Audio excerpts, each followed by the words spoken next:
Please, honey, Grandma really needs you right now. She's not feeling well at all, my mother's voice crackled through the phone, thick with what I now recognize as false concern. At that moment, however, I didn't question it. Sitting alone in my apartment in Indianapolis, I was surrounded by neatly packed luggage, bags filled with new summer clothes, sunscreen, and excitement for our long-awaited family cruise. That excitement, however, deflated instantly, replaced by an overwhelming wave of worry. Of course I'll stay, I replied without hesitation. The cruise isn't important if Grandma needs help. I had no idea those words would come back to haunt me just hours later. My name is Juliette Monroe, and I'm 27 years old. All my life, I've been the responsible daughter, the one my family could count on when things got tough. I've spent years proving my dedication, always putting family first. But that loyalty, that deep-seated commitment, was about to be tested in a way I never could have imagined. For months, I had been looking forward to this trip. It was supposed to be our first real family vacation in years. Me, my parents, my younger sister Emma, and a handful of extended relatives. I had worked extra shifts at the accounting firm to afford my ticket, carefully saving up nearly $2,000 for my spot on the week-long Caribbean adventure. The thought of sandy beaches, clear blue waters, and uninterrupted time with my loved ones had kept me going through long, exhausting work weeks. But in an instant, all of that had disappeared. That evening, as I drove to the hospital to see my supposedly ailing grandmother, my phone buzzed with a notification. Absent-mindedly, I glanced down and saw Emma's name. She had posted on social media. My heart stopped. With trembling hands, I tapped on the notification. The image that filled my screen sent a cold, sickening wave through my entire body. There they were, my family.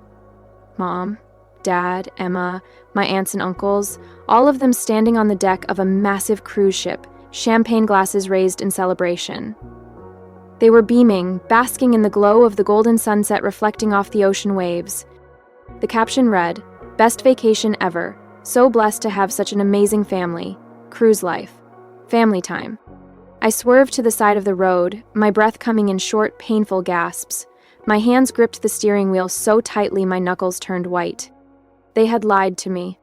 They had deliberately excluded me from the vacation we had planned together, using my beloved grandmother as nothing more than an excuse. Dread pooled in my stomach as I stepped on the gas, now desperate to get to the hospital. Maybe there was a misunderstanding. Maybe there was some explanation I hadn't considered. But when I arrived and rushed to the front desk, the receptionist's confused expression shattered any lingering hope. "I'm sorry, miss. We have no record of your grandmother being admitted." I stood frozen, my heart pounding in my chest.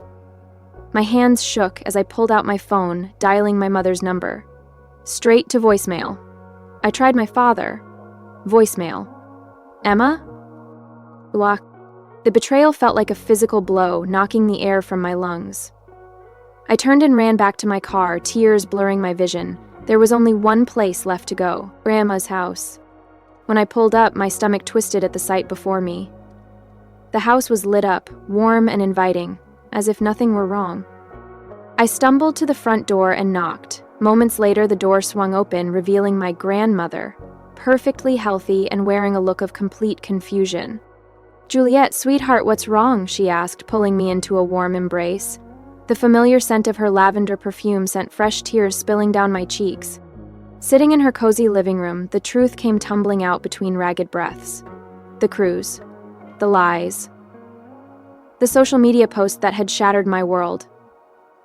My grandmother listened in silence, her lips pressed into a thin, disappointed line. "Oh. I don't understand," I whispered, wiping my eyes. "Why would they do this to me? Why lie about you being sick?"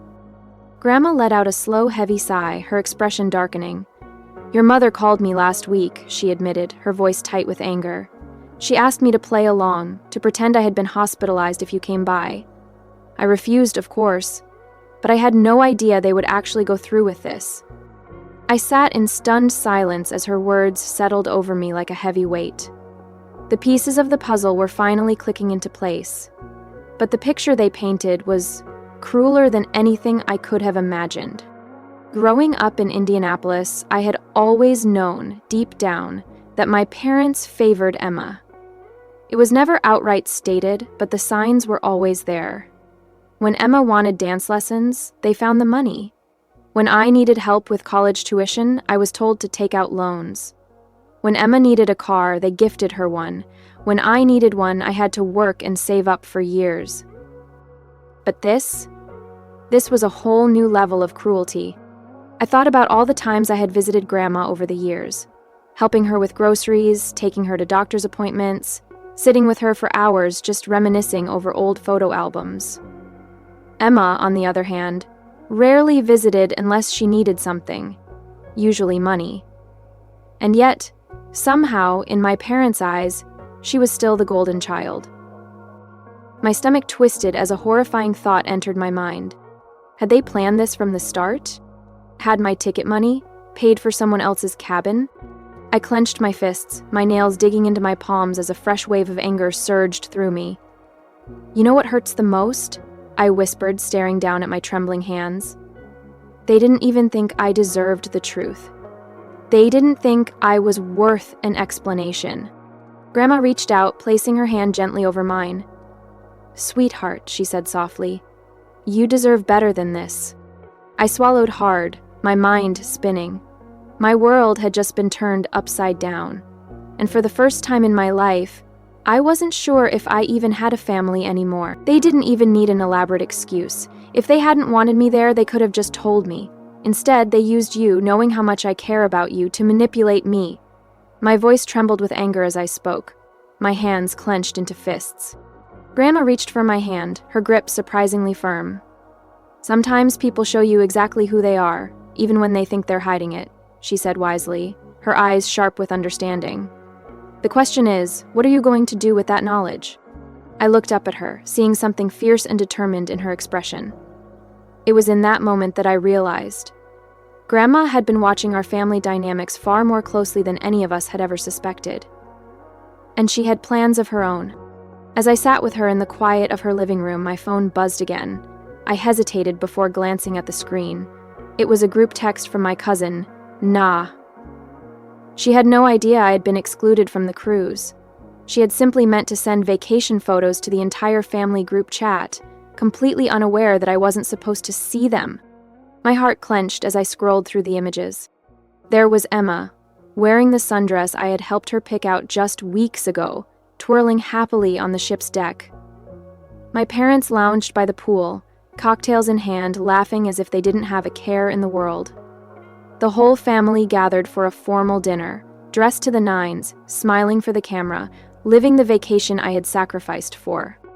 But then, my eyes locked onto something that made my breath hitch. My mother's diamond necklace. The one Grandma had given her years ago. The one that was meant to be passed down to both of her daughters on their 30th birthdays. "She gave it to Emma already, didn't she?" I asked, my voice hollow as I turned my phone toward Grandma, showing her the photo. "Even though I'm the older one, even though we were supposed to share it." Grandma leaned in, her expression hardening. "That necklace has been in our family for 3 generations, she said quietly. "Your great-grandmother split her jewelry between her daughters equally. That's why I gave it to your mother, with specific instructions." Then, with a deep breath, Grandma revealed something that sent an icy chill down my spine. The cruise hadn't been paid for with my parents' money at all. 2 months ago, she had given them $15,000 to plan a family vacation, explicitly stating that the money was meant for all of us. Instead, they had used my portion to upgrade their own cabins, book extra excursions, and make their luxury trip even more extravagant.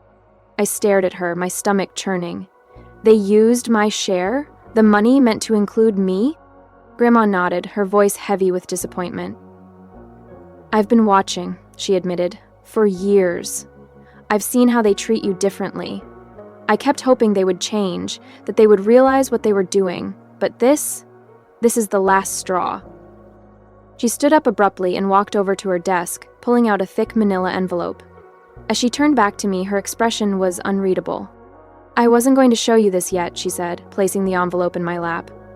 "But you need to know. I've been keeping records. Every time they favored Emma. Every time they took advantage of your kindness. Every penny they spent differently between you two. My fingers trembled as I opened the envelope. Inside were bank statements, photos, emails, and handwritten notes spanning years. Proof. Cold, undeniable proof. The favoritism wasn't just in my head.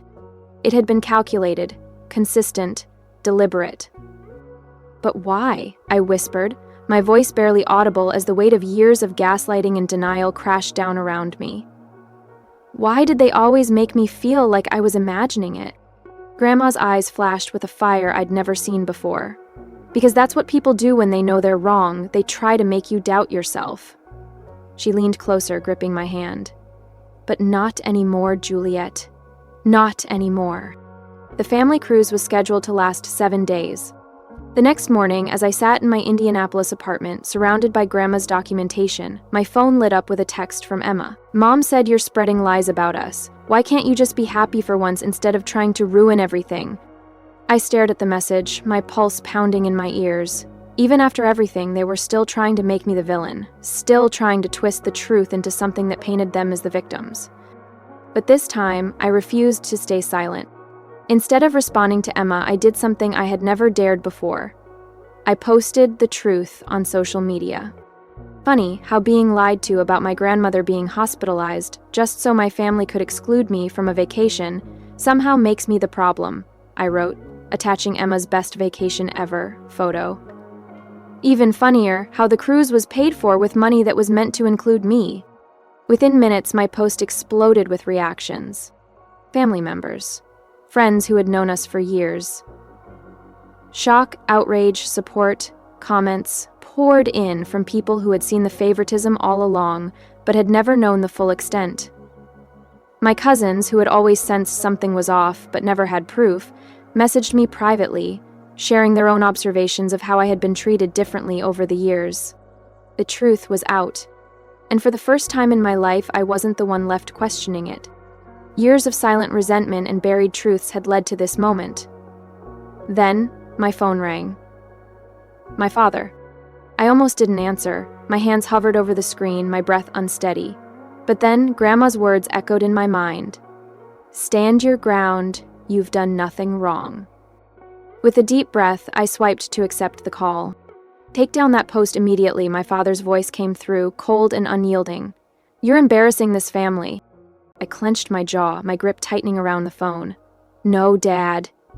You embarrassed this family when you lied about Grandma being sick.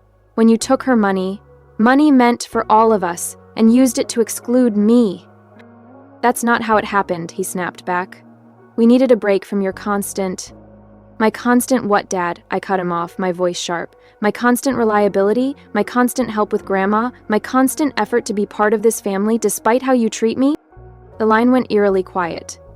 Then, when he spoke again, his tone had shifted. Darker now, edged with something unmistakably threatening. If you don't take down that post and apologize publicly for your lies, you'll regret it.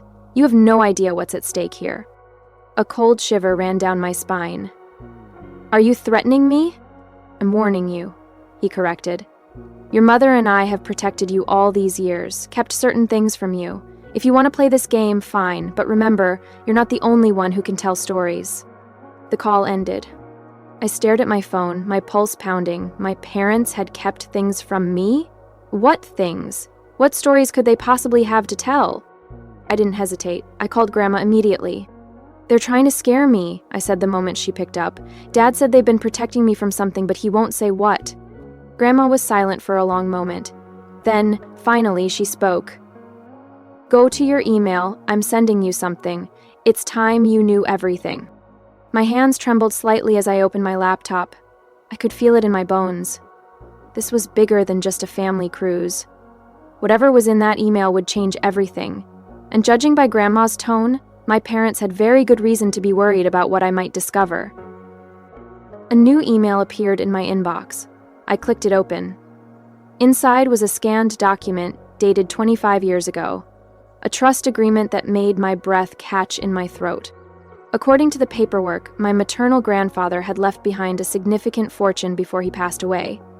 The money was meant to be divided equally among all his grandchildren when they turned 30. The trust was worth over $2 million. But there was more. Attached were bank statements, Years' worth of withdrawals from the trust. My stomach turned as I read through them. The money, my share, had been used to fund Emma's dance lessons, her private school tuition, her college education, even her recent wedding. Every penny had been siphoned away. "They've been stealing from you since you were 3 years old," Grandma explained over the phone. Her voice was steady, but I could hear the fury simmering beneath it.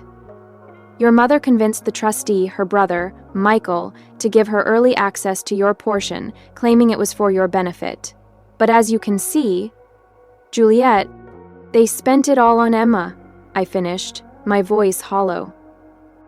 The numbers were staggering. Over $500,000 had been taken from my trust fund over the years.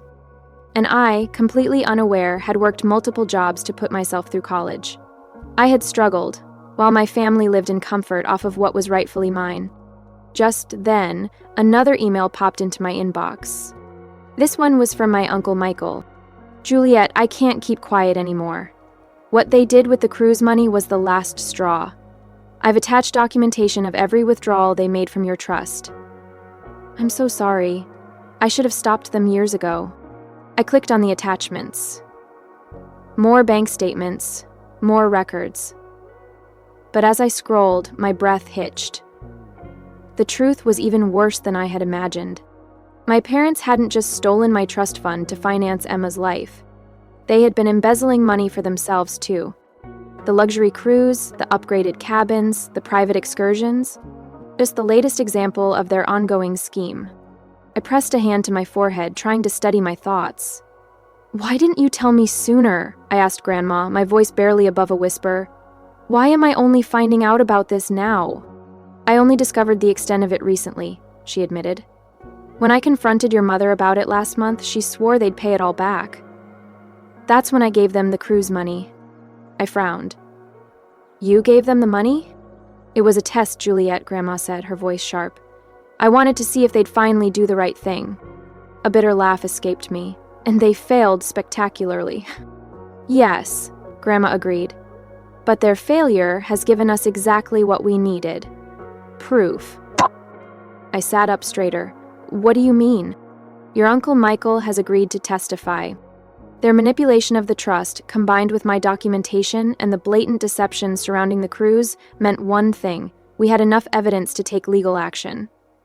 A surge of determination replaced my initial shock as I took a deep breath. "We can take them to court," I said firmly. "Better than that," Grandma responded, and I could hear the steel in her voice. "We can make sure they never hurt you again." She hesitated for only a moment before adding, "Check the second attachment in my email." I clicked it open and gasped. It was Grandma's will, recently updated. She had made me the sole heir to her estate. But that wasn't all. My eyes widened as I read further. Included in her estate was controlling interest in the family company, the same company where my father worked as CEO. "They're about to discover," Grandma said firmly, "that their actions have consequences." The next morning, I met with Uncle Michael at a small cafe in downtown Indianapolis. He looked exhausted. Dark circles under his eyes suggested he hadn't slept much, and his hands trembled slightly as he slid a thick folder across the table. "These are copies of every document, every transaction," he said quietly. "I've already sent everything to the family attorney." I flipped open the folder, my stomach twisting as I skimmed through the damning evidence. Years of financial manipulation, fraudulent withdrawals, blatant theft. "And my parents?" I asked. "What are they saying?" Uncle Michael sighed, rubbing his temples. "They've already called me 6 times since I sent that email. They're claiming it was all done with your best interests in mind, that they were protecting you from having too much money at a young age." He shook his head in disgust before pulling out another document from his briefcase. But I found something else. Something they don't know I know about. I took the paper from him and felt my blood run cold. It was a record of a series of recent transfers, large sums of money being funneled into an offshore account. "They're planning to leave the country, Juliette," Uncle Michael said grimly. "They've been moving money around, preparing for something big. The cruise wasn't just a vacation, it was a test run. They were checking if their passports would raise any red flags." I gripped the document tightly, my heartbeat thudding in my ears. "You mean they're planning to run?" With what's left of my trust fund? Yes, and Emma's involved, he confirmed. She's been helping them set up accounts in her name to hide the money. Just then, my phone buzzed. A message from Emma. I know what you're doing.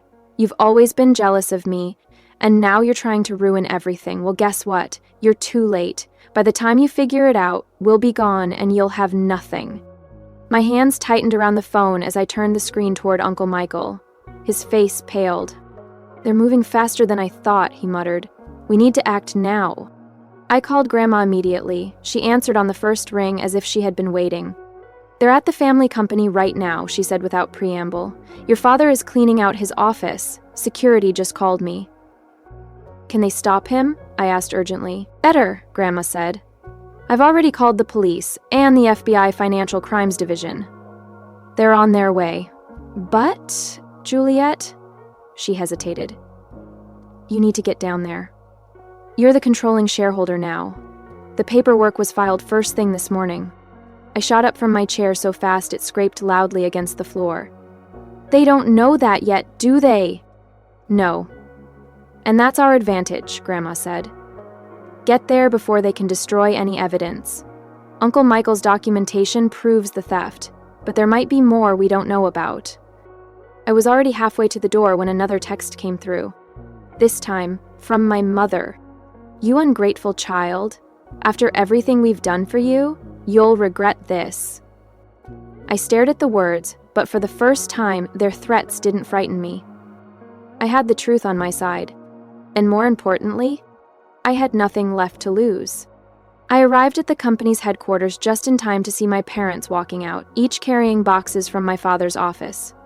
Emma was with them, her face pale, her eyes darting around nervously, as if she knew something was about to go horribly wrong. The moment they saw me step out of my car, they froze. My father was the first to recover, straightening his shoulders and trying to summon the commanding presence of a CEO. What are you doing here? He demanded, his voice firm, but I could hear the slight waver beneath it. He was scared. I tilted my head slightly, a small, knowing smile playing on my lips. Funny, I said, my voice calm but laced with cold certainty. I was about to ask you the same thing, especially since you seem to be removing items from my company without authorization. Emma scoffed, folding her arms tightly across her chest. Your company? What are you talking about? I held up my phone, tilting the screen so they could see it clearly, the official ownership documents. Grandma transferred her controlling shares to me this morning, I said evenly. As the new majority shareholder, I'm very interested in these boxes you're carrying. Would they happen to contain evidence of what you did with my trust fund? My mother's face went white. And then, behind them, flashing red and blue lights. Police cars pulled into the parking lot, their sirens silent but their presence deafening. Unmarked vehicles followed, and I saw FBI agents step out, their expressions unreadable but their intent unmistakable. From the corner of my eye, I spotted Uncle Michael's car pulling in. Grandma was in the passenger seat, watching everything unfold with quiet satisfaction. My mother's hands clenched around the box she was carrying. You don't understand, she pleaded, her voice trembling. Everything we did was for this family. No, I corrected her, my voice unwavering. Everything you did was for Emma, and now you were planning to run? With what's left of my money? I turned my gaze to my sister, my expression unreadable. Tell me, Emma, did you enjoy the cruise? Was it worth it? Emma's lip quivered. Tears welled in her eyes, spilling over as she finally broke down, sobbing. My father reached for her, as if pulling her away from the situation would somehow erase it. But it was too late. The truth had finally caught up with them. 3 months later, I sat in Grandma's garden in Indianapolis, watching as golden autumn leaves drifted gently to the ground.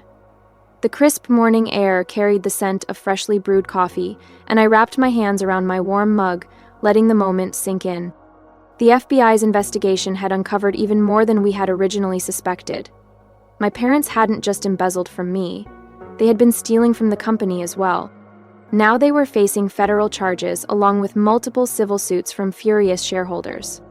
And Emma? She had cut a deal with the prosecutors, agreeing to testify against them in exchange for immunity. She had since moved to Minnesota, forced, for the first time in her life, to stand on our own 2 feet without our parents' financial safety net. The last message she sent me was a long, tearful apology. But some wounds run too deep for mere words to heal. Grandma took a slow sip of her coffee, a small smile tugging at the corners of her lips. "You know," she said thoughtfully, "your grandfather would be so proud of how you handled everything. He always said money reveals people's true character." I nodded, staring out at the rust-colored leaves swirling in the breeze, thinking of all the changes I had made since stepping into my new role. Under my leadership, we had established a scholarship program for employees' children and implemented a more transparent financial system. For the first time in years, the company was thriving, built on integrity, not deception. I never wanted any of this, I admitted quietly. I just wanted to be treated fairly. Grandma reached across the table, squeezing my hand gently. "Sometimes," she said, "life's greatest blessings come disguised as its greatest challenges. You took their betrayal and turned it into something good. That's real strength, Juliette." She was right. Somewhere along the way, I had found my purpose, my strength, my self-worth. That cruise they took without me, the one that was supposed to be the vacation of a lifetime, it had been the beginning of their downfall, and the start of my new life. Looking back on everything that happened, I realize now that betrayal often comes from the places we least expect. The people we love the most, the ones we trust with our hearts, sometimes turn out to be the ones capable of causing us the deepest wounds. But if there's one thing I've learned through this ordeal, it's that the truth will always find its way to the surface. For years, I believed that love and loyalty meant sacrificing my own needs to please others. I bent over backward to be the responsible daughter, the dependable one, the one who never questioned or doubted, even when the signs of favoritism were glaringly obvious. I told myself that as long as I kept giving, eventually I would be seen. Eventually, I would be enough. But the truth is, no amount of self-sacrifice will ever earn love from those who are unwilling to give it freely. What my family did to me, the lies, the manipulation, the financial betrayal, could have broken me. And for a time it nearly did. But pain has a way of forging strength. It strips away illusions, forcing us to see things as they truly are. And in the end, I discovered something far more valuable than their acceptance. My own self-worth. So, to those who have ever felt cast aside, undervalued, or used, listen closely. Your worth is not determined by the approval of others. You are not obligated to shrink yourself to fit into spaces that refuse to embrace you fully. Sometimes, the hardest but most necessary thing you can do is walk away from those who refuse to see your value. If someone lies to you, manipulates you, and repeatedly makes you feel like you are not enough, believe them the first time. Do not waste your energy trying to prove your worth to people who were never willing to acknowledge it in the first place. And most importantly, when the truth finally reveals itself, stand your ground. I did, and because of that, I am finally free. I may have lost my family, but I gained something far greater, myself. And that is a victory they can never take away from me.